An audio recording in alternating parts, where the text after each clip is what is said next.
Aha! I told you guys what is about the price is supposed to do. So you can see I am holding this trade until actually uh, since a few hours ago.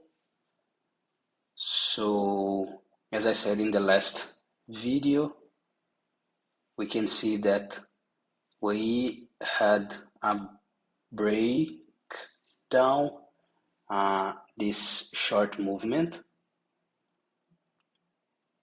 You saw that in the last video I was in a short trade with two contracts, and I said that the price, if he wanted to come test this region before pushback, so he did that. He got my another order with two contracts, but I did not get this order.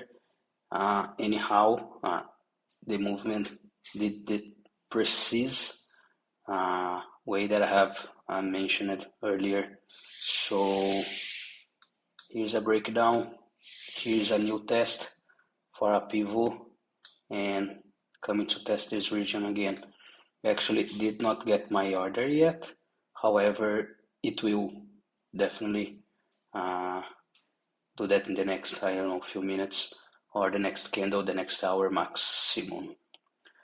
Awesome, guys. Thank you very much. Have a good night. Bye.